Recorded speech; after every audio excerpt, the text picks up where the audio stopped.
Giant Stalker, Dragon Stalker, Crypt Stalker, Demon Stalker, Rift Stalker, Grown Stalker, Crypt Stalker, Scourge Stalker, Wind Runner, I'm a pony, lead skill hunter. A death dealer, a life stealer, that's just the cost of being... Welcome to episode 136 of the Hunting Party Podcast. This is Euripides from WoW Insider, Out DPS, and Call to Auction. And I'm Dark Brew from thebrewhall.com and the Brewhall on Twitter. And this is Frostheim from Warcraft Hunters Union, WoW Insider, and Frostheim WHU on Twitter. And I'm Ollie Sonder from the Hunting Party Podcast. All right, if you want to participate in the chat room today but aren't registered, just go to the chat window and today just type "Is Stampede the new retreat?" and the chat window will be prompted to register. And of course, we'll explain all that during the show. Indeed. And speaking of the live chat room, we are joined today by Twilight Sparkle, Akator, Akal 22, Eldaris 1, Avarice, Ardness, Aspects, Bad Language, BM Jaeger, Elapide, Get the Gobo, Havtor, Induates, Lelewin, Morgthau, Mr. Porky, Necri, Primox, Scruffy, Shroud Viper, Slugslinger, Solar Knight, Synth Paradox, Warvinny, Zweibel, and as always, your lovely moderator, Ollie Sonder. If you have any questions for us that you want us to answer in the course of the show, send them in a private message to Dark Brew. Or Ollie, or Ollie if you don't actually want anybody to get it. Because right now Ollie is not able to actually see anything you send her, and maybe that'll change the course of the show. But in the meantime, send your questions to Dark Brew, and Dark Brew is going to rank your questions and decide how they get, which ones get asked and in what order they're asked based on your answer to this question, which is what should we do this year for the WHU barbecue, which we were talking about having in the fall, since there's no BlizzCon. Was that you, Euripides?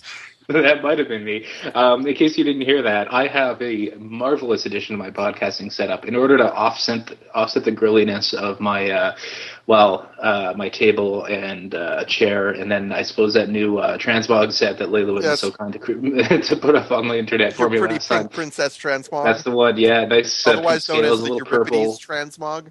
Yeah, the Euripides transmog. I have installed a cat tractor. It's a very small cat tractor, but it has a horn, and it's much beloved by my my little boy, who's much less girly than I am. So anyways, by the way, I heard in the live show that Synth Paradox is there, so if any of you guys want to say thanks to somebody for getting Call to Auction back on its feet, send a PM to Synth Paradox. He's the guy who's been helping us out getting the recordings done. So, we should probably get on to announcements. Looks like the first one's all you. Yeah, on the announcement front, I just want to point out that the Hunter Fuel WoW Hunter Music album Kickstarter project is still underway. I'm actually going to pop over right now. We have 21 days to go. We currently have had 68 people contribute $1,774. Which means we have unlocked the first 3 goals.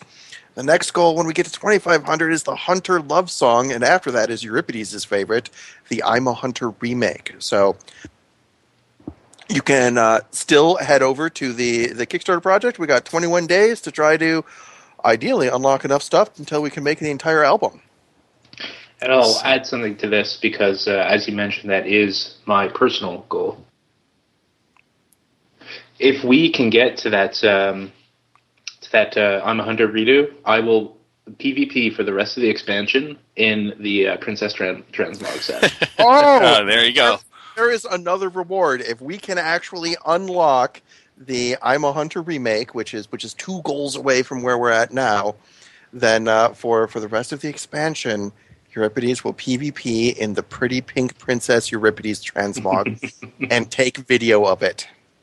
I'm not sure I'm up to taking video, but it's pretty easy to find me. Everybody knows where I am, and if you're in my BG, just queue up long enough, you'll come across me. So I have a question for you about the whole Kickstarter thing. How does it work if you end up finishing in between goals? Like you've completed one goal but don't have quite enough for the next goal. Do you give money back at that point, or how does that whole thing work? Or do you just take the money and run?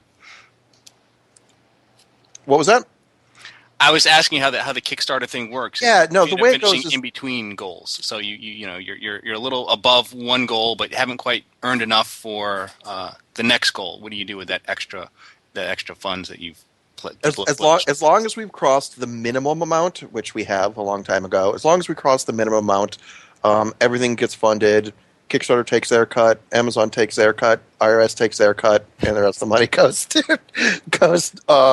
to me and Balthazar, which then goes to Balthazar. Actually, it goes to Yeah. me, and for me, it goes to Balthazar.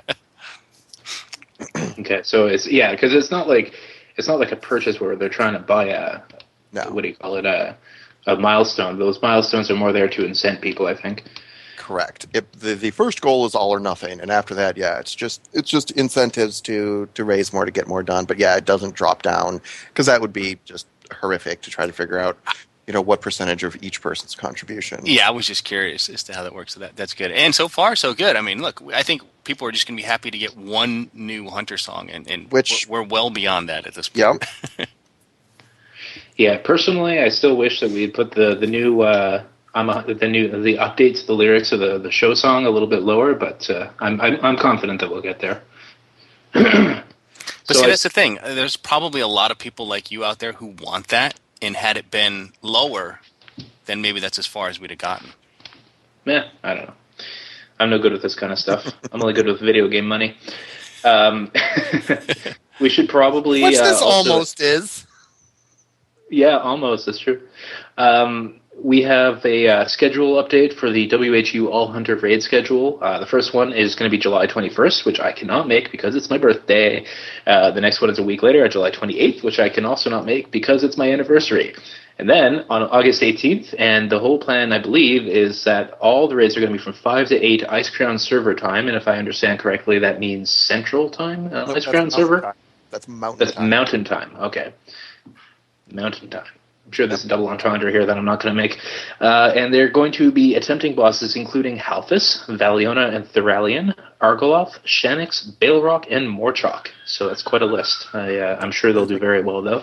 Yeah, that's basically the complete list of the bosses that we think we have a chance at.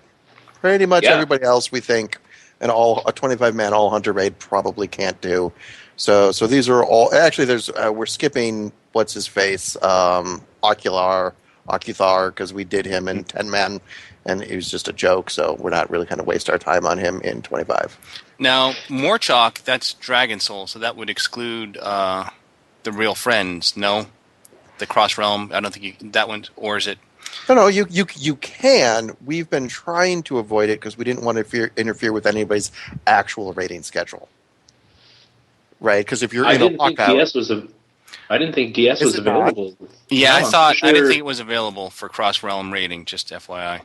Yeah, I'm pretty sure Crossrealm. That's a good point. I didn't even catch that. Crossrealm rating is when they announced it, and I haven't seen any changes. Has never been available for anything but the last tier and before. That said, I think what I'd like to see is if we raffle stomp our way through these with these dates, we should set up some more dates and set up an additional Hunter plus one tamed Resto Druid raids and see how far we can get with that. But yes. So you guys want to move on to the news? I do. Dark So, you want to maybe start us off? Oh, yeah, Frostheim, whatever. Yeah, whatever. We have, as I recall, just an overview of the news. We have some little token bit of interesting news, and then it's all Stampede all the time. Pretty much that was it. The first thing that counted was, and these are all blue posts. We didn't really have a beta update, which makes sense, I guess, with the 4th of July holiday with everyone blowing stuff up. So there was Including, by the way, their fingers. I saw some pretty scary videos on YouTube of people just absolutely failing to use fireworks safely. What? But in their defense, these people were actually not even trying to be safe. They were trying to be drunk. Were these Canadians that slipped across the border to try and celebrate the holiday? Really? Drunk and dangerously using explosives? That sounds more like an American thing than a Canadian thing to me. Canadians are afraid of explosives. Well, no, we're not. They're just useless against the moose infestation. And if they're not afraid of fireworks anymore, we had to move up to bigger weapons. So let's talk about this first one first here. Dire Beast and Thrill of the Hunt. Yeah, so there's a blue post. Someone was talking about Fervor. Really, they were talking about the Fervor talent and saying, is it significantly better than Thrill of the Hunt, or is my experiment flawed? And to which Ghost Caller said, Thrill of the Hunt is weak. And they said, we're considering moving Dire Beast up to the focus tier and redesigning Thrill of the Hunt a bit. That's really interesting to me because Dire Beast right now is the big competition in big competition with A Murder of Crows. Right. They have A Murder of Crows, Dire Beast, and then the useless one. And Dire Beast and Murder of Crows have kind of been going head to head for a while. At first, Murder of Crows was way better. Then they buffed Dire Beast. Then it was like, ooh, this is kind of interesting. Then they nerfed Murder of Crows in the scope of redesigning it. Now Dire Beast is clearly way better. And now they're like, you know what? Maybe we'll just say Dire Beast is a focus talent and not a DPS. And if they do that, you can probably expect Dire Beast to be redesigned so it's not a DPS. Actually, I guess it could, because really a focus gain is nothing but a DPS gain.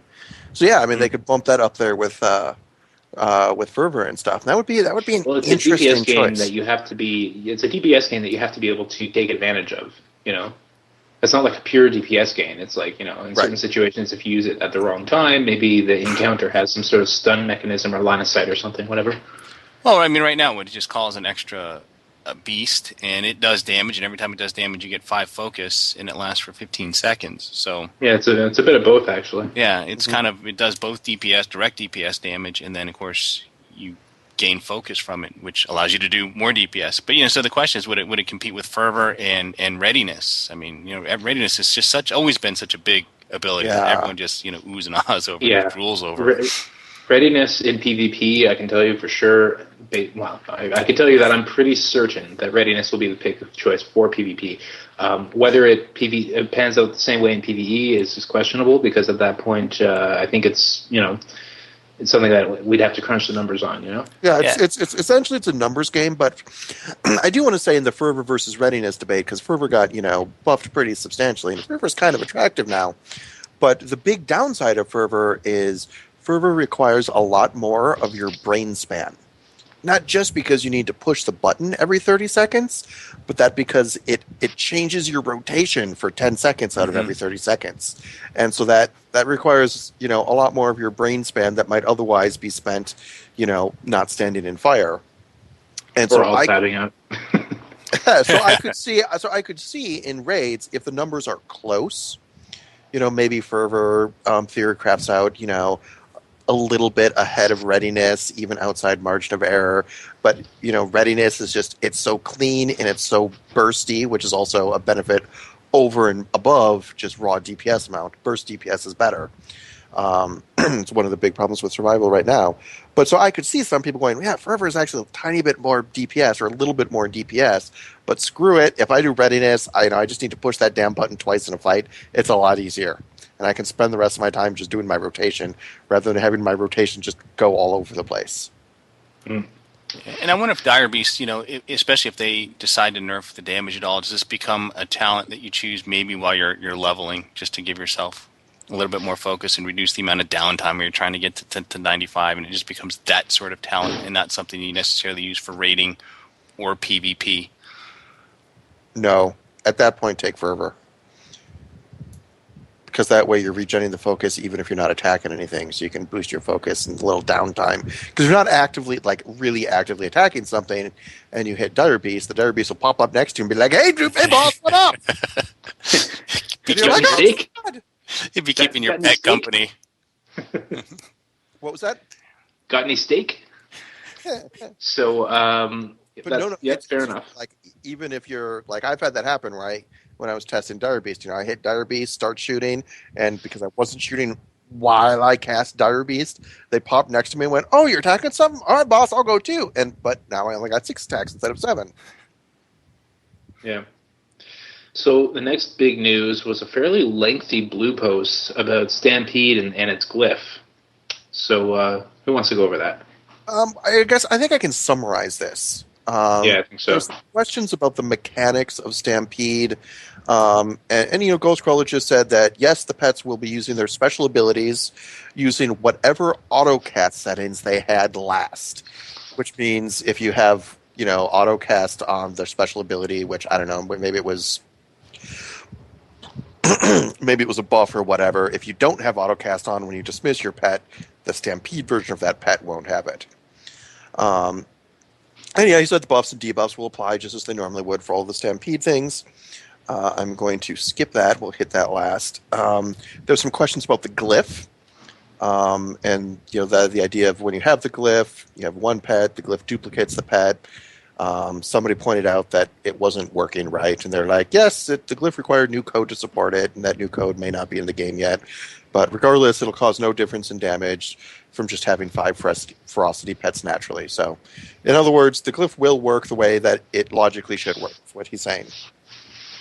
Okay. And go ahead and read this question. Someone said, assuming the glyph is being used and 4 duplicates of your current pet are called, are the 4 duplicates called with the baseline stats, or are the buffs from the original pet copied to them? And Ghostcrawler responded and said it doesn't copy buffs from the current pet, but all of the pets do benefit from pet scaling, which is just the stats that your pet naturally inherits from you. And then he went on to, for the first time ever, actually tell us, here's exactly what the pet scaling should be, which in the past we've always had to theory craft out, and we've already done this for most of these, and it matches our theory craft pretty well. But so he says, for pet scaling, all pets will inherit 100% of your crit, 100% of your resilience, which is odd. No, that's the way it currently is. I thought there wasn't going to be resilience anymore. There's just going to be PvP power and defense. Yeah, they kept the defense. The defense is still called resilience. Okay. So 100% of your resilience, 100% of your PvP power, 100% of your haste, 100% of your dodge, 100% of your parry, this is new, armor, various percentages of armor based on the pet, hit points, various percentage of your hit point based on the pet, i.e. tenacity, ferocity, and cunning will get different amounts. It'll get some percentage of your ranged attack power based on your pet, and some stuff that doesn't apply to us. But the really interesting one is hit. Your pets will get 50% of your hit and 50% of your expertise as hit. And for expertise, they'll get 50% of your expertise and 50% of your hit as expertise. See, that's the thing I don't get. Yeah. Well, I mean, I get it because they went and explained it, but it just really seems backwards. Like, they could have just made this 100% like all the other stuff. The reason they did this, I think, has to do with casters who have pets that use the spell cap. Oh, okay. So then they have, like 17% hit and no expertise, but now their pets are expertise capped and hit capped. So it's the mages and the warlocks that are kind of screwing us up here. Yeah. Complicating things. It has no effect for us. If we're hit capped, our pets are hit capped. If we're expertise capped, our pets are expertise capped, and nothing changes. Not entirely. If we're hit capped and we have no expertise, then our pet is halfway to the hit cap and halfway to the expertise cap. Yeah. And if we have, more hits than we need, but not enough expertise, then our pet might still be hit and expertise cap, depending. But the point is, it's basically taking itemization and allocating it to stats on the pet differently than it exists on us. But that's, it's fine. Yeah, as long as we're both dodge capped on our expertise, which is going to be 7.5% expertise, and we're hit capped, our pet will be both hit capped and expertise capped. But it actually is kind of an elegant solution to make caster pets work properly. Here's another one that I was curious about. The whole, does your pet inherit the buffs of your existing pet? The answer is no. We might have to start bribing buffers to throw up a mark or a blessing of kings or whatever they do right after we summon them. If that's something, there might even be a way to make an add-on for that would notify them whenever we cast it. But if I remember correctly, though, that's no, something actually, we'll have to test. If I remember correctly, though, when they changed the scaling of pets, they made it so you don't need to buff them anymore. Correct, because they just inherit their percentage of the buffs from you. And no, that's not always the case for. Yeah, there was a couple exceptions though, and I don't remember off the top of my head what they were.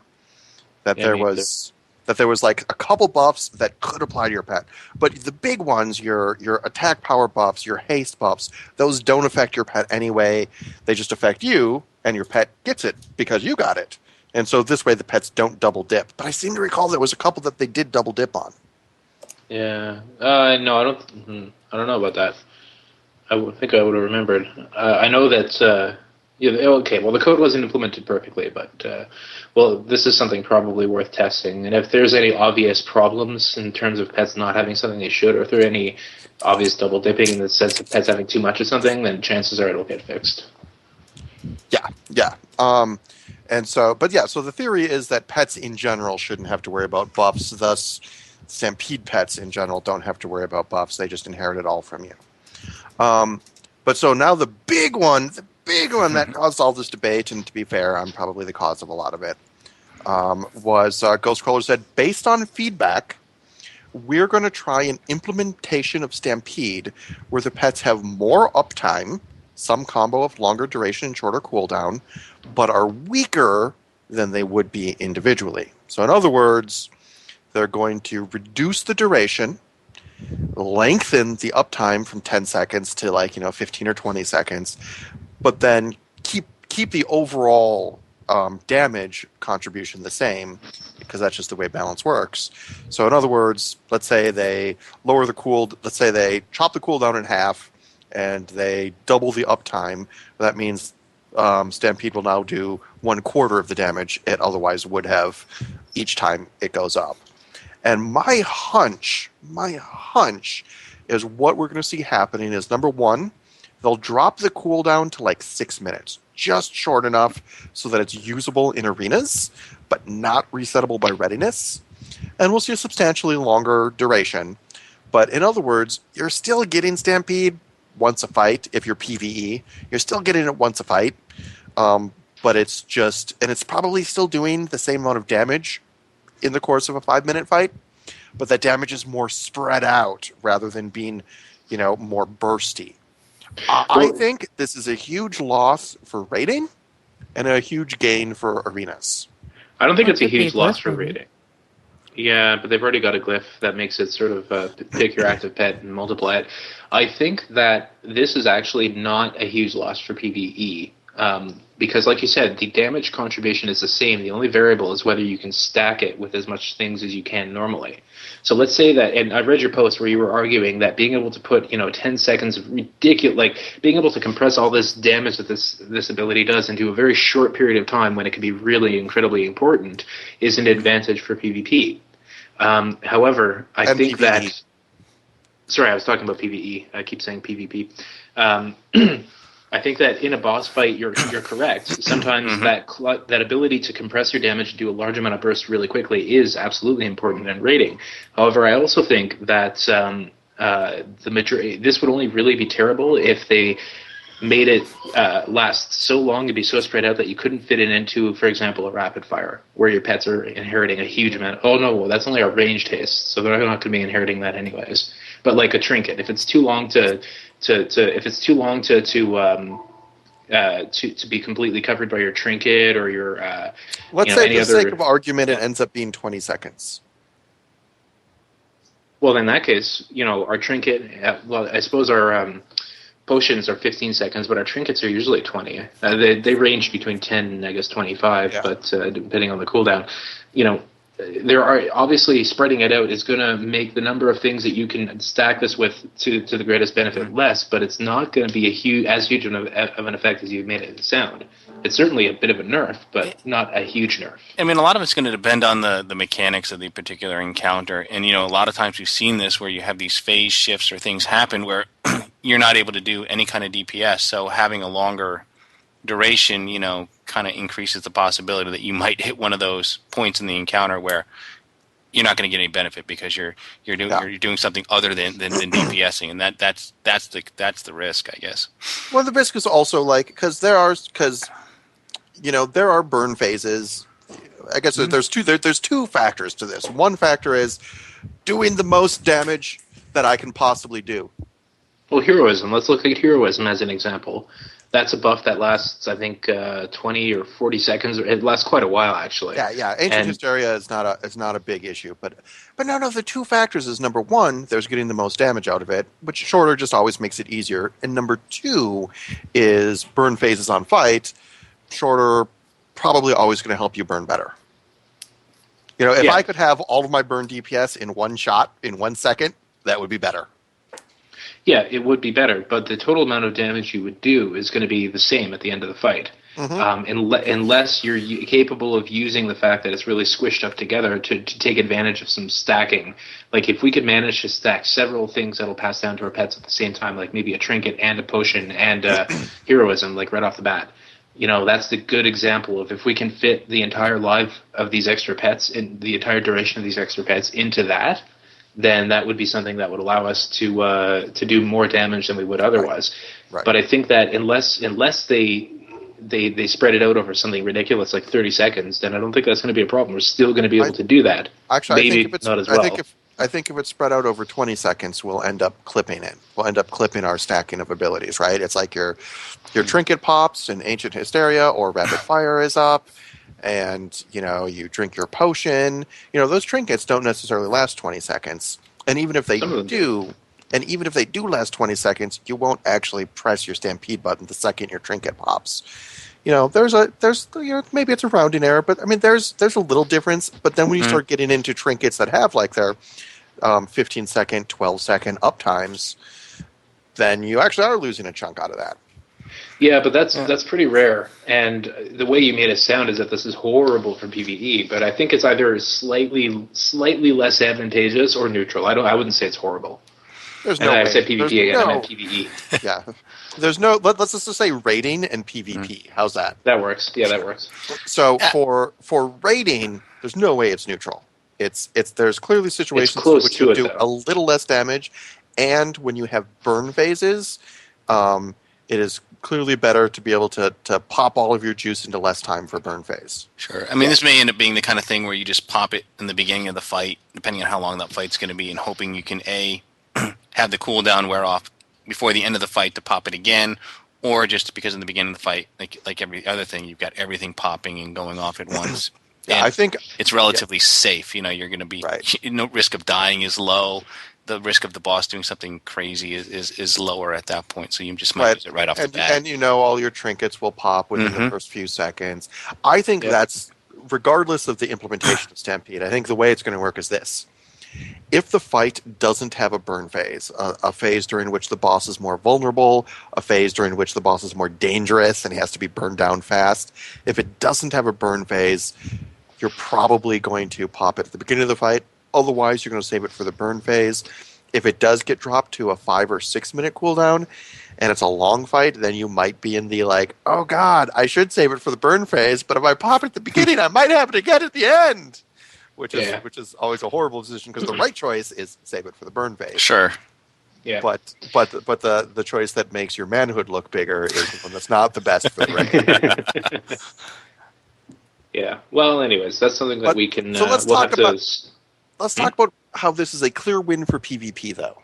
Oh, well, that's obvious. Now it will probably be usable in arenas because if the cooldown is reduced below a certain amount, then you can use it in arena.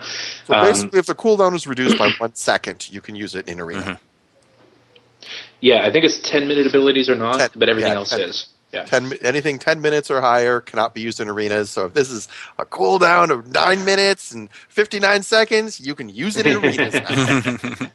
And that's going to be a huge deal for PvP because, especially Arena, a lot of other classes have this. We have Ghost Wolves, we have, Mirror Images, and we have, I think that's it. Or I think Druids can summon Treants. I don't even know what they do. I haven't ever seen one actually do anything important. But the point is other classes have mechanics like this, and they use them to best effect. They're good for a couple of reasons. First of all, obviously, damage is good. Second of all, and of course, Army of the Dead. Second of all, it clutters the screen of your opponents. If they're bad and they're clicking, they might not be able to click you. Third of all, even if they can click you, the pets are in the way, and some of them have, slowing effects. If they are all using their special abilities on cooldown, you have a spider or an AoE slow or something in there. I haven't actually looked too carefully at the special abilities of PvP pets in Mists of Pandaria, but the point is, you could probably use this to just, as it's intended, just basically turn the arena into a zoo for a short period of time. Well, they do all attack one target. Yes. But if that target is surrounded by friends, and then some of them have AoEs, I know, I never really use screw your target. Yeah, I never used any of that dust kick ability of one of the pets, the one that has like an AoE cast. Yeah, AoE cast time slow. Even though, or this is swing slow, whatever. Even though that's actually quite a useful debuff, I just have more important debuffs. Well, if I now have, let's say 10, 15, 20 seconds where I can use the less desirable debuffs because the ones that I need, like blind, they don't stack. Then that would be a great opportunity for new strategies in PvP. Yeah, no, I think for PvP it's really and right now the change really affects Arena, and I guess it makes it more likely that you'll be able to use the ability more often in like a battleground. Although certainly it's going to pack less punch, so it's no longer the ridiculous punch that you would normally get. But one of the other things to keep in mind in PvP, as some people were pointing out in the PvP discussion, is that the other benefit of a longer duration and a softer, weaker Stampede per cast or per DPS is, there's a lot of people who are going to be able to do, Frost Nova, like AoE Root, AoE Slow, Disengage, Teleport, Heroic Leap, and just get the heck away from your Stampede appears, and they're like, oh, it's a Stampede! Pshink! All right, I'm out of here. Or they use their deterrence or whatever the rogue version is, which I think is just being a rogue.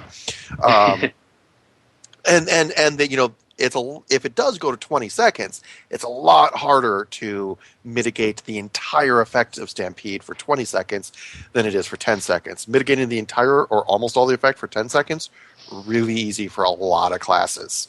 I can tell you when I'm dueling a mage, it's so frustrating because the mirror images don't do a huge amount of damage. They're not as strong as the mage itself, but they do a lot of damage. And when they're up, you have to basically go into survival mode, get out of line of sight, feign death so that they get off you, have your pet taunt one of them, or, anything you can do basically to survive. And, it can be really frustrating because they last a long time and it detracts you. It's the other annoying one is it makes you deselect the mage. You got to reselect them, but it detracts you from the job you're supposed to be doing, which is putting out huge amounts of damage. No, so I think it's although I did have one person talk about wishing that Stampede was not usable in arenas because he just objects to big burst DPS in arenas in general. But I think a couple other things about Stampede that are worth bringing up is one of the big complaints when Stampede was first sort of announced with this 10-minute cooldown is people were like, dude, including myself, you can't use this on every boss attempt because if you're wiping on a boss, it's like you go in, you fight the boss, you get killed, you head back, oh crap, Stampede's still on cooldown. We did get Ghostcrawler saying, nope, abilities like that, we'll have a mechanic that resets them so you can use it every boss attempt in raids. So that's not an issue, so it's really using it every boss attempt, current implementation, using it every boss attempt, new implementation, whatever comes of that. So the difference is really, it's going to be less bursty, it's going to be, depending on your opinion, a little bit worse for rating or a chunk worse for rating in terms of the effectiveness of this ability. It seems in every way to be much better for PvP. Yeah, I would agree with that. Do you guys want to go to some listener Q&A, or do we have some more to talk about with I think we're good on the news. I think that was pretty much it for this week. Not a big news week. All right. Oh, I did have a question, actually. That the PTR version of 5.0, is that live now, or is that something that they announced but hasn't come out yet? Hasn't come out yet. Yeah. Okay. And I think they said if you have access to the beta, you will not be able to get access to the PTR. Yeah, that's a little strange, but... Yeah, it was a little odd. I guess maybe that's a sneaky way of them trying to expand their testing base. I suspect it's probably more likely just a technical issue that they just don't want to bother fixing because they know they'll get enough. I don't know. It didn't used to be like that. I mean, I know for Cataclysm, being in the Cataclysm beta, I was able to access the PTR Same here, just fine. yeah. So that this is something new. It seems Yeah. like. And like you said, I about expanding the testing base, that may very well be what they're trying to do, or give more people an opportunity to experience. Even though you're not doing the Mists of Pandaria content, there's a lot of content that comes with that pre-patch, and it's Yeah. usually most of the stuff that people care about, which is all their class abilities and spells. and it's the And kind of stuff that, if you're in the beta, you're not doing any 85 stuff. Right, you're in the beta. That's you're right. You're level 86, 87, 90. You know, I mean, you're up there. Right, you're not used to doing you're not interested in doing the 85 quests. You're like, dude, unless you're 85 and trying to level away from them. So I think it's probably a good way of expanding their test base. And I know, like 1 million people got beta invites this time, but you got to realize of that million, they probably have like 20,000 who are actually playing regularly. Right, and like 800,000 who logged in at one point. So there's definitely a pretty poor ratio to invites to people who actually are testing, and even then, people who are actually playing to people who actually provide feedback. Let's hit the Q&A. All right. Dark Brew, have you gotten any interesting answers to the question this week? The first one is from Morgatho, and he says, "Greetings. His suggestion is an archery contest for friendship bracelets." Excellent. Except Well, for the archery. bows. Except for Yeah, what? Oh, it's right. You need do you need a rifle do you need shooting like contest or something. Okay, Yeah. actually, here's what we can do. We can shotgun make. What shooting if contest? What if we have the BBQ at Arst's parents' house? Because Arst, his parents live like out in the country, and I've actually been out there with him, and he goes out there and so occasionally gets some friends together to go out there to shoot guns. And Arst has a disturbing collection of guns, God. like handguns and rifles, and I'm not kidding, machine guns and sniper rifles. I mean, That it is ridiculous. it is ridiculous going out there. And I Why have to does he play say, a hippie elf in the game? I think it's he wants to play something a little different from what he really is in his heart. Well, I have to just mention that if there's going to be a lot of alcohol there, maybe you should keep it to BB guns. This might just be the Canadian in me. I don't, I don't know anybody who owns more than 1 or 2 guns, and it's always just for hunting, and it's never, a machine gun or a handgun because those aren't legal. But Yeah, machine guns are illegal here too. well, in which case, I hope the police aren't listening. No, he's got stuff that are like from World War II, so they're technically collector's items, so it goes through a loophole. So it's legal. Oh, okay. Even though it's a machine gun. But I have fired one of his machine guns, and that is a little disturbing. I imagine it might be. Okay, so does Morgatho have a question? He did have a question. He says, the question is, in Mists of Pandaria, will Trank Shot work like the other support classes' Dispel change? I don't know. What did they do to the other classes? That's a good question. I don't know. If he's still there, Morgoth, what did they do? Wait, I think I remember reading something about this. It's man, I think it takes off like a magic effect and a buff maybe. No, I don't even. I'm not even close to remember. I'm not up on this. We're going to have to rely on someone in the chat room to let us know. Perhaps Morgatho, who theoretically knows what the change is. But yeah, I am not aware of what that change is. Yeah, the description on Wowhead for the ability in their Mists of Pandaria database is it attempts to remove one enrage and 1 magic effect from an enemy target. That's the Trank Shot description. I think that's the same thing as live though. Right now it tries to remove an enrage and a buff. Okay. Yeah, I don't know. We just only ever use it in raids and on those few occasions where there's an enrage effect that we have to. Oh, I use it all the time on in PvP. One of the most annoying things a red paladin can do is pop wings because all of a sudden they're just one-shotting healers or whatever, or even a holy paladin, or a druid can put up innervate when they're running low on mana, And anytime you see that, like you can have your power aura set up, or you can have Gladiator Lhasa, I think it's called. It's an add-on that tells you when your opponent has an interesting debuff that's configurable, or an interesting buff. Then you just start spamming your trank shot. I mean, it takes all your focus. It doesn't do any damage, and half the time it takes off something useless, or it gets resisted because your hit chance doesn't seem to affect that. And what comes off is fundamentally random, and they often like to protect their important buffs with a bunch of unimportant buffs. But, Right.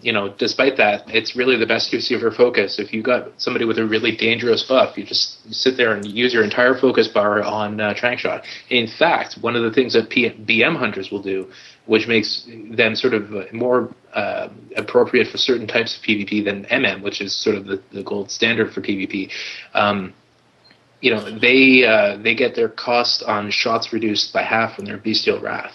So instead of spamming arcane shots, spam trank shot, mouse over trank shot, just everything, just trank shot all the way. It's like an AOE at that point.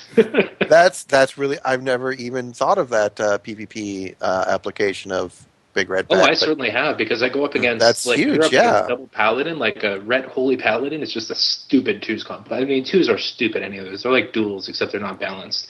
But in twos, there are certain comps that there's nothing you can do, because as soon as they pop everything, they're going to kill you, and it's just dumb and really annoying. And when that happens, I'm tempted to go and have a BM spec set up just for these guys. But some of the things that are coming out of the chat room into Otis was mentioning that they're adding a short cooldown to dispels. And he was somebody's saying that Except Spell Steal the has a link cooldown. the link was Spell Steal, which Right. is very different. Which is very different from a Dispel.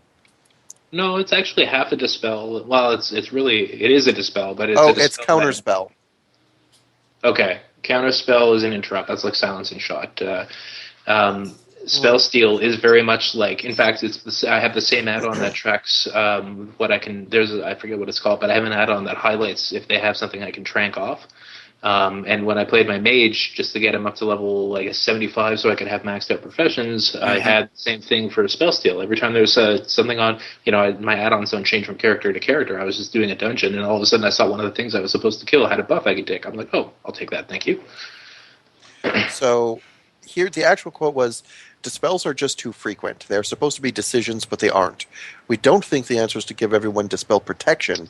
We think the answer is to make Dispels harder. In 5.0, we want Dispels to have a cooldown and duration more like Counterspell, but get all buffs or debuffs at once to make them more tactical. You can Dispel I would support. Avenging Wrath if you want to, but then you won't have it if the Paladin uses Freedom immediately after. We would like all Dispels to be in the... Yeah, we would like all Dispels to be in the 20-second cooldown and 10-second duration range. In the 10-second duration of the school lockout, right? Mm-hmm. Some variation among that is fine. Dispels with very short cooldowns aren't decisions, and completely neuter classes with lots of magical mechanics. We have not seen that happen, at least to Trank Shot yet. But theoretically, if that happens, darn tootin' that'll happen to Trank Shot too. There's no way they'll let us out of it. Yeah, I would agree. Be fine with that, because like I said, when you hit Trank Shot as a Marks Hunter, and Marks is by far the most versatile and well-performing PvP spec right now for hunters, you are sacrificing some very important damage. You're taking your focus and you're making it take away their Mark of the Wild or Arcane Intellect off a rogue. I mean, the point is, you're never guaranteed to be getting your focus worth out of it. And if you're BM, sure, you can pop you can waste a DPS cooldown and then not spam Arcane Shot, but spam this instead, and that is much more likely to take off an effect that you need gone. Like, oh, he's almost out of mana, but he has his whatever the thing I just said was, the thing that gives him back mana. Innervate. Innervate. That's a situation where you're just going to, it's still a decision to make, but even if you make the decision and you execute as hard as you possibly can, you might not succeed. I like this idea better, where you hit a Trank Shot, everything's gone. If they just use Heroism in a BG, or if they just used Wings or Freedom or something, it's all gone. Including their Intellect buff, including their stats buff, including all of that stuff, just gone. And as Aspects points out in the chat room, improved Steady Shot, Rapid Fire, Trinket, all gone. No, improved Steady Shot I don't think is dispellable. It's too short of an... At least I've never noticed it being dispelled, although I suppose it's possible. Rapid Fire is absolutely dispellable, because I believe it even counts as an Enrage.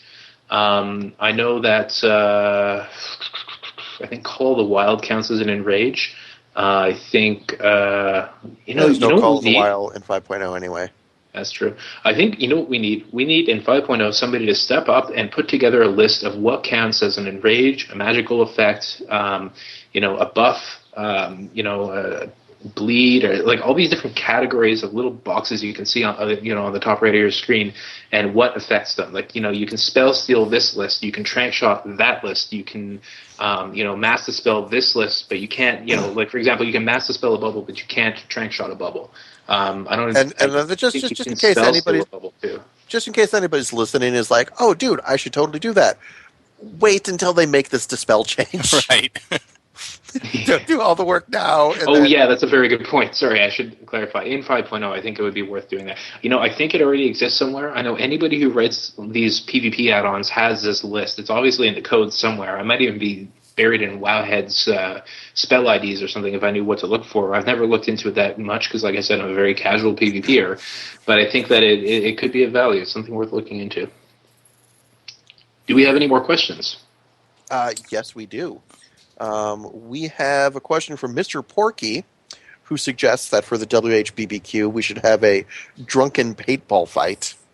See, now there I can get behind that, except I have a feeling at least in my experience from the BBQ attendees, I feel like a lot of the people who come to the BBQ don't want to run around playing paintball. A lot of them who come do and would love that, so I don't know. But that, once again, is another very expensive suggestion. Indeed it is. Mr. Porky says, although maybe we can do that at Art's parents' house too. A lot of land there. As a hunter who played in Burning Crusade and Wrath, but left WoW shortly before Cataclysm, and have read all the WHU guides, what good tips could you give to an old hunter who wants to get up to speed? Well, number one, there's this thing called focus now. And you're going to need to, like, right now, before Mist comes out, start wrapping your habits around that. Yep. Now it's also beneficial to cast all your steady shots and doubles, but not your Cobra shots. What else? Marks is no longer the be-all and end-all of raiding. However, it is quite useful for PvP. BM is not quite as good at raiding as it is at PvP, and it's still sort of niche in PvP. Yeah, but it's not as bad as it was at the end of Wrath either. Yeah, No, that's true. Yeah, it's no. Yeah, it's rough, right? Because it's kind of like, what's going to be happening? What happened in Cataclysm from Wrath, which was huge changes, and what's happening in Mists of Pandaria, and it's not spec specific. I guess I would say the biggest thing is focus. You have to get used to focus. Mm-hmm. There's going to be no minimum range, so Yeah, that's another one. you don't have to worry about that. All of the specs are way closer to each other in DPS than they were any time that you played the game. Yep. Burning Crusader Wrath specs way closer in DPS. Otherwise, I feel like the biggest thing is getting used. Oh, hey, how about this? Your auto shot will continue to fire while you're moving. You're going to need, we suspect, to get used to aspect dancing. The idea of switching into Fox while you're doing your Cobra shots or steady shot, and popping back into Hawk for your instant shots or anytime you're standing still. You had a major change to pet stances. Defensive stance is gone and is replaced with a douchey stance called assist. Since you didn't play in vanilla, if you played in vanilla, it's just, it's exactly the same playstyle you had back then. Your pet is always on passive and you just control it. Right. My recommendation is just get used to controlling your pet. It's also worth noting that you have to target an enemy before you start shooting. You can't just spam like Arcane Shot and have it auto-target and fire for you. You will have to tab target or click target or have an assist macro and then start shooting. Just spamming your buttons won't do it. That to me feels like big stuff in terms of play style. Yeah, I think so. I don't think there's much I would add. I suppose pets provide raid buffs, so your pet choice is... Oh, all pets are equal now. I mean, every different ferocity pet, the only variable is what buff they're going to bring, not how much damage they do. Mm-hmm. And in Mists of Pandaria, any pet will be able to be of any family. So you can take any pet you want to, make it a ferocity pet. You're really choosing your pet based on the buff. And yeah, pets bring a huge scope of raid buffs. And so that's generally what you're making your decision based on, is what raid buffs your raid needs. And on the topic of raid buffs, there's ridiculously fewer. Particularly in Mists, it drops even a little bit further, but there was a huge drop from Wrath to Cataclysm and another little drop from Cataclysm to Mists. Yep, and also if you stopped playing at the end of Wrath and just skipped Kata, you no longer need ammo. So you can just, that's going to be all, just vendor all that stuff or keep it for, I don't know, sentimental sake, but yes. Hey, on the same topic, there's no more pet happiness. Right. Yeah.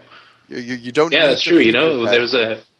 And in case anybody's wondering, if you missed every single episode we did until now, you could just listen to that last few minutes and you'd be set.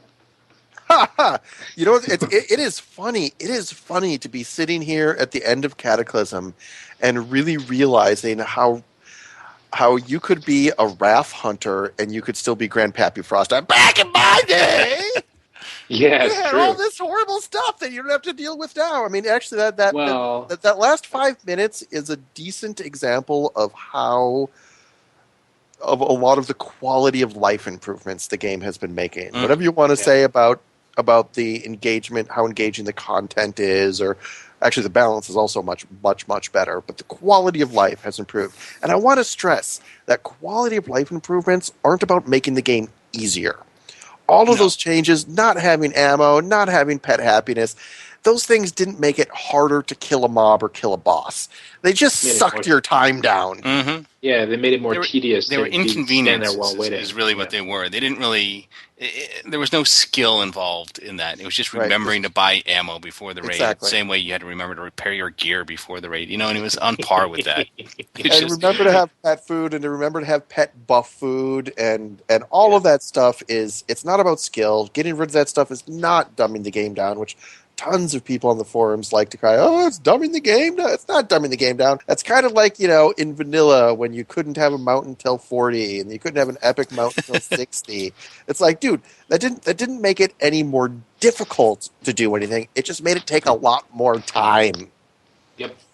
I'm generally in favor of anything that, if something is supposed to be prestigious, like being able to raid in an endgame guild, not making it prestigious because of just how much time you have to dedicate. Make it prestigious because of how good you have to be. That's the kind of thing I like. I think that's an incredibly good point. That because when I was raiding in vanilla, the amount of time that I spent grinding junk, grinding money, so that because let me tell you, when I was an engineer. One of the things I did was bring repair bots, and those damn springs that the one use repair bots had cost 2 gold, and 2 gold was expensive back then. When you sucked through, 10, 12 repair bots in a night, that was hours and hours and hours of grinding that I had to do. And not to mention all the attunements, all the running guildies through the attunements. I wish I played in vanilla. I mean, I don't wish I had to play the vanilla game, but I wish I played back then. I wish I could have.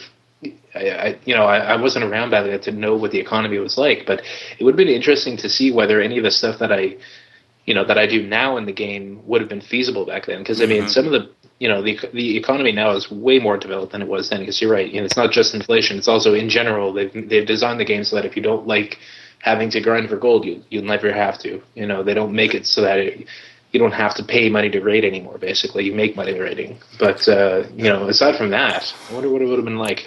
Raiding was such a money sink. And there was also the we needed to everybody needed their fire resist sets, and so right. Our guild, literally every Sunday I organized a 2-hour session with anywhere from 10 to 20 guildies who would go out and kill the black dragonkin. And we had every single spawn point camp for 2 hours. Each one had a skinner, so we could get the black dragon scales because we had a lot of hunters in the guild, but because we needed all of this stuff because black dragon scales were needed for the black dragon scale set, which was your intro fire resist set that you needed to fight Ragnaros. Oh my god, the amount of time that you had to spend doing dull, boring stuff that had nothing to do with rating, and as Euripides so accurately says, had nothing to do with your skill. Yeah. And so you could have a great player who wasn't willing or able to put in that time, would never be able to raid. Yeah, that's true. I feel like gear made a bigger difference then. Because, let's also, and I'm just totally going all Grandpappy Frostheim now, but let's also talk for a moment about those MC days in vanilla. Our rotation, right? Our rotation was aim shot was a 3-second cast back then. It shared a cooldown with arcane shot, so you could do one or the other. Aim shot was the better choice. So the rotation was put up Serpent Sting. Oh, make sure you put up True Shot Aura because you were marksman if you were raiding back then. Make sure you put up True Shot Aura because that lasts 10 minutes. So make sure True Shot Aura is up. Put up Serpent Sting. Then you aim shot. Then you multi-shot. And then you stand there and auto shot a while until one of those comes off cooldown. And every 15 seconds, you have to reapply Serpent Sting. I do have to say that the couple really good habits this taught me was, number one, stutter stepping, because you have nothing else to do. You're going to make sure you don't lose an auto shot, which is no longer a useful skill. But the other thing is I got really used to multi-stinging targets, because it's like, okay, I'm now in the part of my rotation where I'm just sitting here auto-shotting. I'm going to click that dude. Boop, Serpent Sting, click back. But yeah, That's awesome. that was... But so, yeah, it was a lot more... Your success, your performance seemed like it was so much more based on, and raid mechanics were much simpler back then. And they kind of had to be for 40-man raids, but also the player base was less sophisticated. But your performance was so much more based on the hours and hours and hours you put into grinding your whipper tubes and your roots and your potions and your fire resist gear, your nature resist gear, and not the actual skill when you were playing. And it's almost the opposite now, where now like all of that grinding and prep time, a lot of that has gone away, but the amount of skill to play a hunter, at least, ridiculously higher than it was back then. Yeah, I think that's true for all classes. Every class now has something complex about their particular playstyle. That often wasn't the case. I don't play any other classes well enough to know, give examples, but my impression is that was a deliberate design change that they made probably towards BC and then into Wrath. I remember those pally buffs used to last 5 minutes, I think. Oh my god, It was yes. awful. It was the pally It was buff awful lasted if you were a 5 pally. minutes. No, that was the Whisper cast days. We had a bunch of pallies. Pallies were a buff class, okay? Pallies, the only rating spec for Paladin was Holy. There was no point. Ret Paladins were a joke, and they couldn't tank worth a damn. So the only rating spec for Pally was Holy. Their buffs lasted 5 minutes, and think about that. Like, your job is to do the Wisdom buff on mana users in a 40-man raid. Okay, you buff everyone and you start a fight, and before that fight's done, you have to rebuff everyone. It was also a big deal. Like, we would have healing rotations back then, so like you had to have more healers than you needed because the healers would run out of mana. And that's by the way, the mana, even for hunters, the mana philosophy was pot early, pot often. Because you have a 2-minute cooldown on your mana potion, so you drink your mana potion, so that 2 minutes into the fight you can drink it again, and 2 minutes later you can drink it again. But there would always be a point in like the progression fights where it's like, okay, now we're switching our healer rotation, so now the healers who were healing the tank are just wanding to regen mana while the backup healers are healing the tank, and then they switch off. Ooh, it was. All right, Grandpappy, we've got just a few minutes left before the end of the show. Do you want to go and at least do one more quick Q&A, or That's do all we the got. outro? That's all the All right. Q&A. There's no email this week, so it's just the Oh, outro. So we should probably do the outro, and then let's go back in the post show and hear some more about the vanilla days. You have been listening to episode 136 of the Hunting Party Podcast. This is Euripides from OutDPS, WoW Insider, and Call to Auction. And I'm Dark Brew from thebrewhall.com and the Brewhall on Twitter. And this is Frostheim from Warcraft Hunters Union, WoW Insider, and Frostheim WHU on Twitter. And this was Alexander, Yeah, not even the for that. very, very silent Alexander. Yeah. So we're on iTunes, YouTube, and Stitcher, and if you don't use any of that stuff, we have a link on our and on the show notes that'll get you to the Bear RSS feed. And if you like us, please don't be shy about heading over to YouTube and leaving us a review on YouTube, especially when we mention how uncommonly good-looking Grandpappy Frostheim is. You can submit a title for this week's show by emailing us at huntingpartypodcast@gmail.com and have your name mangled on air. Stay thirsty, my friends, and remember to drink your dark brew lager. Don't forget to spear and neuter your feral druid.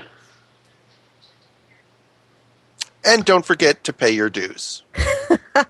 Allie, you missed your line. Yeah. I you got missed your line, confused. Allie. Oh, okay. It's incredible Did what you- a little anger and rage can get accomplished. Did you end up getting logged back into Ustream?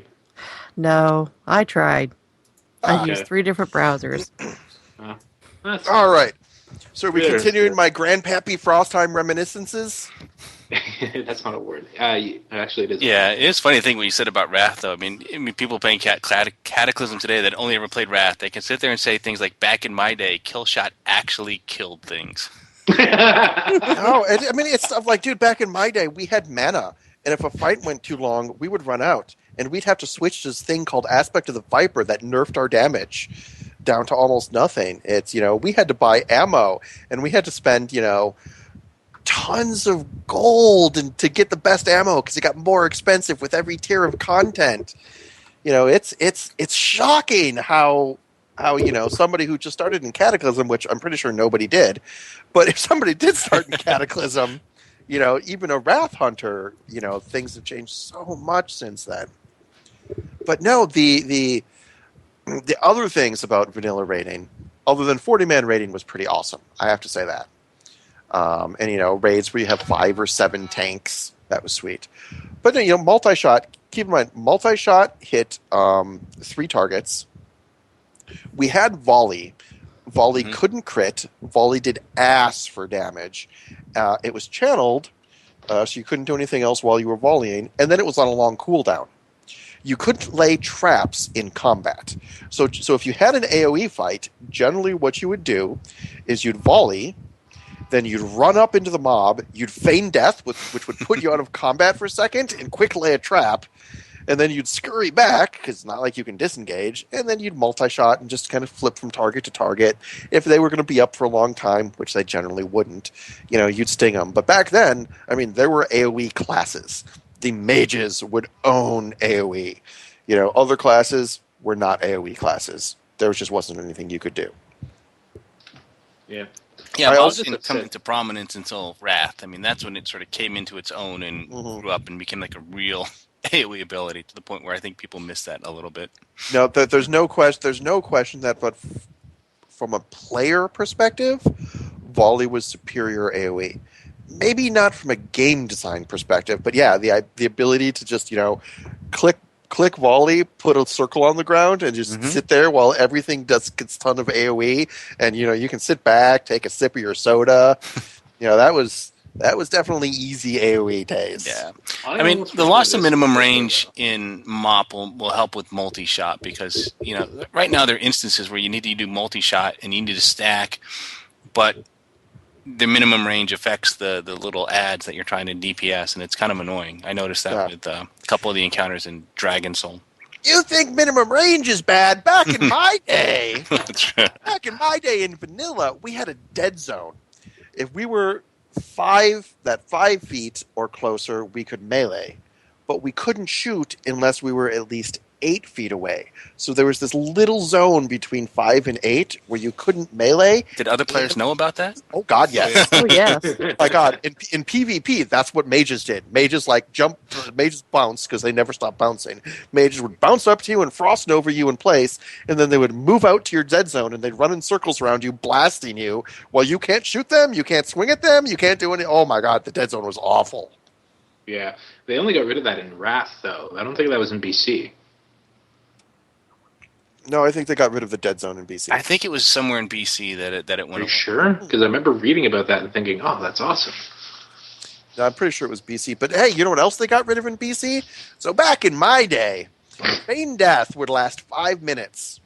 And I remember when I was leveling, I didn't realize this. When I was leveling, I would sometimes go to like an out-of-the-way corner and feign death. And I would get up and like go and get like a soda or make a sandwich. And sometimes I would come back and I would be dead. And I'm like, oh my God, some mob saw through my feign death. No, when the feign death duration ended, you died. And everybody, It's only so long you can hold your breath. right? And this is what everybody said. Everybody's like, oh, that makes perfect sense. Of course you're going to die if you pretend to be dead for 5 minutes because you're holding your breath. I'm like, wait, why? Why do you think I'm holding my breath? But nobody questioned it. This is how it worked. And then just better if they slipped. had the same breath timer for when you were underwater. Right. Ha! No, and then they just slipped into an early BC patch note in the bug fixes. Like, oh, fixed a bug that feign death would cause you to die at the end. Just like, wait, that was a bug? Oh my God. That's pretty hilarious. Oh my God, that was awful. Now we could do some cool things with feign death that we can't do now. Not that it matters now. But, you know, it used to be if you were in a long fight, like I remember doing this on Ragnaros when we were learning Ragnaros, you know, we'd be going, Ragnaros was a burn down fight. You had to do as much DPS as you could. So we'd burn Ragnaros, and then we'd get the Sun's phase, we'd be killing the ads, and then we'd have a little pause, and Ragnaros is back, we'd burn him, and we'd run out of mana. And when you ran out of mana, in those days, you would auto-shot. That's all you had. You would sit there and auto-shot until some mana came back, and you would spend all of your mana to reapply Serpent Sting, because that was the most damage per mana. Except, if you're a good hunter, you would scoot out away from everyone else into a little corner, feign death, which would get you out of combat, and then drink. So everybody's in a fight, and you're sitting there, gluck, gluck, gluck, gluck, gluck, gluck, gluck, gluck. In fact, in Arena. Yeah, and I remember hunters were back then were much more mana efficient than most other mana using classes, partially because we only had like, you know, a couple of shots we could do, and the rest of the time we just sat there auto-shotting, right? So it's like of every 10 seconds, 4 seconds was just sitting there auto-shotting. But I remember in Vale, which was this huge DPS burn fight. It was the second boss in Blackwing's lair. And it was a kind of a really cool boss fight, really cool concept. So Velistraz, we're fighting him, and for the first time ever, all of the warlocks are putting their soul stones on the hunters. Because if a mage dies and comes back, because they would come back with soulstone with no mana, they were fucking useless. Or there was a little bit of mana. But hunters, that little bit of mana could keep us going until we wiped. It was great. That's pretty funny. Guys, I have to drop off the call. You can keep going if you want, but I got to go and do some kid aggro management. All right, I got some time. All right, I'll see you guys next week. All right. Yeah, no, rating was very, very different back in vanilla days, and it's very easy to, which I think a lot of people do, to look back on the glory days of 40-man raiding and the thrill of what was their first raid, right? You know, and forget that for every 5 hours you spent raiding, you spent 10 hours grinding stuff to prepare for the raid. Everything took longer back then. The raids took longer, and even just leveling. I mean, there was no getting to the max level in a few days. It was weeks worth of stuff. Weeks. I mean, months. Yeah, leveling was months. It was, getting to level 60 was a big deal. And the other funny thing was, I remember leveling, like there would be little periods where it's like, oh, I ran out of quests. I now need to just kill some stuff until I get to a level where I could do more quests. That was another aspect of leveling. And also, like when you got to level 60, your epic mount you could buy at level 60 for 1,000 gold. But 1,000 gold was so ridiculously much money that the vast majority of level 60 players did not have an epic mount. And so, like, truly badass players would, like, stand around in Ironforge on their epic mount, and it would be like, ooh, look at him. He's tough. In fact, I remember one of the things I used to do to pass the time while I was waiting for the boat in Menethil Harbor is if you saw somebody of another hunter, your class, you'd always inspect them and check out their gear. I just remember one time, and this is so different from the game now, and I had been level 60 for months, and I was like running freaking BRD and what was the Strat Dead. I was running Yeah, Strat Dead over and over and over, trying to get my tier 0 set. And I remember inspecting somebody and being like, "Oh my god!" and like actually sending a tell to someone else, like, "Oh my god, I'm in Menethil Harbor. This dude, like, almost half his gear is blues. He's badass." It was, and there was like maybe 2 or 3 purples that you could get without raiding. Otherwise, you had to raid, and in order to raid, you had to be in a 40-man guild. It was tough, and it was tough to be a guild, to be a raiding guild, right? Because you had the problem with these tiers of content. In fact, I remember when I first discovered Thoughtbot, I was looking through all the hunter gear in Thoughtbot, and I'm talking to Hrist, and I'm like, "Oh my god, Hrist, I saw the gear I want. It's called Dragon Stalker." And he's like, our guild needs to do that. And he was like, "Yeah, we can't do that. That's Blackwing's Lair." And I'm like, "No, dude, we need to do it." And he's like, "Yeah, in order to do Blackwing's Lair, we need to get the gear from Molten Core." And I'm like, "Right on. Let's do it. Let's do Molten Core." He's like, "Yeah. In order to do Molten Core, we need to first get your tier 0 gear." Which I'm like, "Oh my god, that's what I'm grinding Strat Dead over and over. I want to quit doing this." But the problem was, so like, let's say you're a guild that's raiding Molten Core. So you're like, "Okay, we're raiding Molten Core. We're a 40-man guild." But then you have a bunch of people who are like, "Dude, I don't want to be raiding Molten Core. I want to be raiding Blackwing's Lair." I never got pretty good Molten Core gear. So now I'm going to leave this guild and go to a Blackwing Lair guild. And so your guild is like forever stuck in Molten Core because they don't have everybody geared enough to do Blackwing's Lair. But as soon as a couple people get geared pretty well, they leave. If you're a raider and you're like, "Dude, I want to raid Blackwing's Lair. I want to raid AQ40. It's like, "Oh, well, you have to have the gear." And our guild is done with that stuff. We don't raid Molten Core, dude. We're raiding AQ40. Maybe we do farm runs of BWL. So you have to go to another guild, which is what screws that guild over. So you go to another guild to be like, "Hey, I have most of my blue gear from my tier 0 set, not all of it, but most of it." And they're like, "Oh, we'll let you in." And like, "Oh yeah, and I spent 30 hours grinding my black dragon scales, so maybe you can give me some of your Molten Core drops so that I can actually craft my fire resist gear." "Oh, now I have my fire resist gear set, and I've got like some decent giant stalker stuff. Screw you guys, I'm going to Blackwing's Lair guild because I really want to be running AQ40. It was hard. That's the reason they do what they do with Valor now, to let people, literally gear up in a matter of a couple of weeks.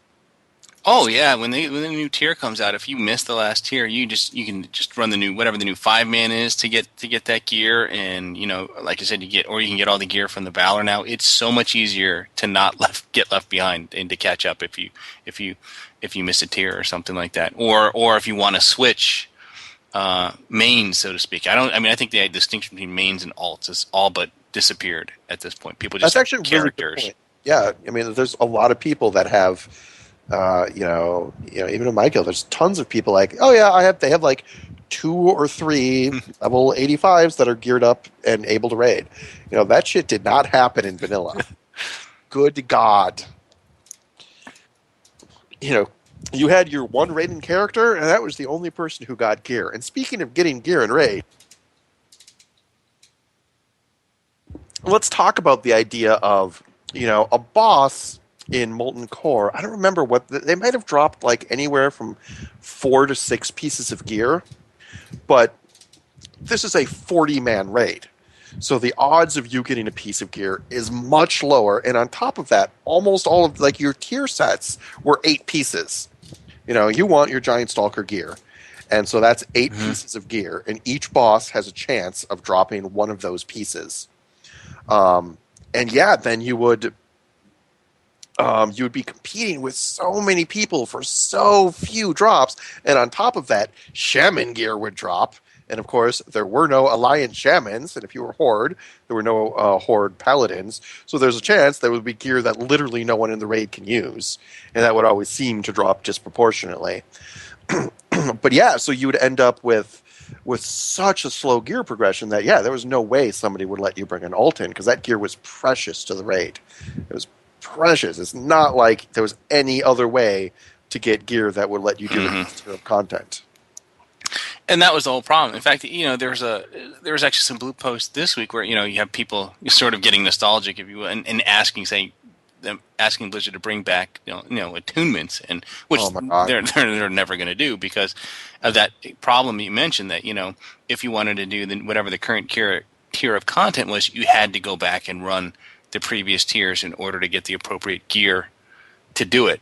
And it was very hard to find guilds and things willing to do that, especially if they moved beyond it. So you were just kind of left out in the cold, or you had to maybe start your own guild and do it. I don't know. Right, and then you had the problem where people would use the guilds to leapfrog from guild to guild. Yeah, and so Rec in the chat room saying, "Oh, so there's no end of expansion burnout." There was. I mean, one of the things you have to realize is the percentage of people who raided was radically less because 40-man raids were so flippin' hard. You also had less guild hopping. We had more guild hopping in some ways and less in other ways because a 40-man raiding guild, there were not many of those. It was not raiding was something that like a tiny fraction of a percent of the population was able to do, and it was and in some ways, if you were one of the lucky few, because like I said, this was less based on skill and more based on your ability to grind like crazy and your ability to have, for me, I just joined a guild with a bunch of my friends. Mm-hmm. I got really, really lucky that they ended up raiding. But I mean, there was definitely an aspect of, I would be heading to the bank or heading over to my favorite gun shop to pay my repair bills once again. But I'd be in Ironforge, and like I would get tells from people like, "Oh my God, he's in full Giant Stalker. Oh my God, you're in half Dragon Stalker." I mean, you were like this object of awe for that level of gear that you had. And that's not going to happen now. Nobody's going to be like, "Oh my God, look!" Even if you have a legendary now, it's like, "Oh yeah, that guy's got a legendary staff. Whatever." So does my kid sister. And I think some people who were in the lucky few, and it really was more luck than skill, but some of the people who were in the lucky few who were raiding really missed that sense of feeling better than everyone else. Right. And I don't think that was good for the game. No, and certainly, and that's the thing. That's why it's taken a while for people to get used to the notion that the gear isn't what it once was. It's just more a tool to get your numbers up so you can actually do the next level of content. It's no longer that status symbol or it's no longer prestigious. But I mean, to Blizzard's credit, they have tried to do other things by, putting in achievements, putting in mounts and things, and putting in challenging things that are hard to do for the people that want to do those things, Yeah, that want to have that status symbol, right? And speaking of like the achievements and stuff, we could also talk about, on the topic of end of expansion burnout. I mean, end of expansion burnout, it was like a lot of people would get to 60, they'd play around for a little bit, polish off the last of their quests, and generally what they would do is they would play for months and months and months to grind by just randomly killing mobs their gold until they could finally afford their epic mount. And there was a huge, like even within my guild, there was this huge drop-off of people got their epic mount and they stopped playing the game because they were done. So it wasn't like end of expansion burnout. It was like epic mount burnout. It was like I got my epic mount. That was the last challenge in the game. Yeah. There was no dailies. There was no, crafting was kind of a joke compared to what it is now. But there weren't all of these other quests and achievements and pet collecting and mount collecting and transmogging and all of this stuff that's in the game to do other than raiding wasn't there. And raiding wasn't there for most people, right? No, I mean, people, if you didn't raid, then you were doing like Scholomance and Strat and maybe BRD. You were doing some of these 5-man dungeons as your end game content. Mm-hmm. And chances are there was items in there that was relevant to your character as well that you would want to get. Yeah, and to be fair, at the time, Strat and Sholo were 10-mans, and Uber's was 15-man. It later got nerfed to 10. But so for a while, those were, I guess, kind of like what raiding is now. 10 people would go in to do a dungeon. But yeah, it was. And it was hard when you didn't, keep in mind you had greens. And so it was challenging when you were trying to run it in greens. And I like Strat Dead when they put in the tier 0.5. Of course, by the time they did that, I already had tier 1 and 2 gear. But I wanted to get my 0.5 anyway because it was cool. And like I still remember the 45-minute strat dead run. You have to be able to run strat dead in 45 minutes. That was Right. hard. That was actually challenging. And I think they actually dropped those down to 5 men, didn't they? By then, I believe so. I don't know when that changed. To be honest, I wasn't even aware that they were not 5 mans originally. Yeah, they were originally 10, but I think they might have dropped it to 5 before they introduced the tier 0.5 sets. But yeah, so it was, which was actually the Beast Master set. But yeah, no, it was. So, I mean, in terms of end of expansion burnout, you didn't have all of these people who go to the end of the expansion and have nothing to do. You had people hit level 60 and have nothing to do, or more commonly, people who finally got their epic mount, because saving up that 1,000 gold was really months and months and months of time, because you don't have dailies. You can go mining and sell stuff on the AH. You could play the AH. Plenty of people did that. But most people just killed stuff. They killed stuff, and skinned it if they could, looted it if they couldn't, and then got on their non-epic land mount to ride back to the nearest flight master to fly back to the nearest town so they could sell their vendor loot. And that did not make the game better. It did make things take a lot longer, and there's definitely a line, right, between you want people to have to work for their stuff, right? You don't want to just be like, everybody can buy whatever they want for free, but and I know some people argue that now it's too easy to get gold. On the other hand, that's also been butchering the gold selling / gold stealing trade, which is a good thing. But yeah, there was that line between too easy and too hard, and I definitely think we're no longer on the too hard end. I don't know if we're on the too easy end or not. I appreciate not having to work as much, and in fact, I get cranky when I do have to go do dailies because I need money for something. I would rather just play the game the way I want to play it, and as long as I would prefer it to be like, I want to raid, so I'm raiding regularly, and you know what? I make enough money off of raiding to pay for my repair bills and to pay for my, when I need to get new enchants for my gear. That, to me, is kind of ideal. Because then I get to play the game the way I want to play, rather than the old model of everybody has to do, 3 times. They play the way they want to play, then multiply that time by 3, and that's how much you have to play a way that you hate. Yeah, and I think that's one of their goals with this upcoming expansion is to add more things like that. If you like to do daily quests, they're adding tons and tons more daily quests than you could maybe possibly do in any given day, and giving you opportunities to earn valor in things like that through those meets, if that's what you want to do. They've got the challenge mode dungeons for people. I'm really excited about the challenge mode dungeons. I'm stoked because I remember in Wrath, we didn't really do this in Cataclysm, but in Wrath we did that a lot, where we would our guild, we would have races. It'd be like, okay, 2 or 3 5-man teams would get into a dungeon. We'd be like, okay, go. We would see how fast we could clear it, and we spent a lot of time not just doing that, but we spent a lot of time, like Chris and I, going through dungeons and being like, oh, hey, let's try this strategy on this boss, or ooh, let's see if we do this, if we can skip this boss so we can get to the end faster. The amount of time that we spent in dungeons that we would otherwise never spend any time in was awesome, and it was exciting because we were figuring out these strategies that normally you wouldn't need to think of. And I love the fact that they're normalizing gear for challenge mode dungeons, right? So it's not like you can just over gear it with your Valor gear at the 3rd gear and Raffle Stomp, but it's like, nope, you're in blues and greens again. Have fun. So, use your skill rather than your gear to get through. Yeah, no, I think that's a great idea, and that's definitely the way that something like that should be handled. If it's going to be challenging, it should always be challenging and should be a meaningful thing, not challenging on paper. So to speak. All right, and speaking of which, I actually have to take off now. Okay. But that was a very fun little turn of the show in the Good post look back. Talking about back, you know what? Maybe that'll be my next WoW Insider scattered shot article. Assuming there's no big new news to talk about, maybe it'll be another Grandpappy Frostheim going on the topic of the game is not dumbed down; it just sucks less.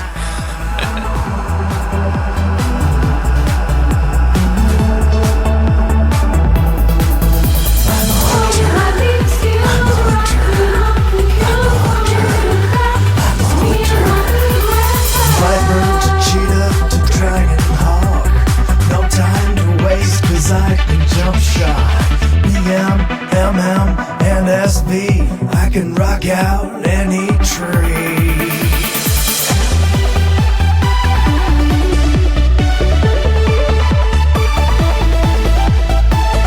Never worried about my threat, 'cause I've got FD and misdirect. Catching loose mobs in my traps. I never miss, 'cause I am hit capped. 'Cause I'm the hunter, not the marked. I'm the fighter, not the spark.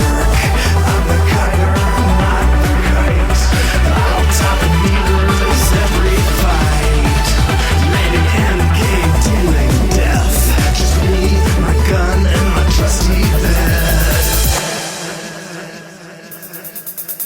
Now let's begin with Illidan, Osirian, and Gil'jadan, Magdamar, Asgalor, Gruul, Cthulhu, and Razorgore, Onyxia to Ragnaros. Which one have we killed the most? Kel'Thuzad to Malagos. We even killed the Kama's ghost.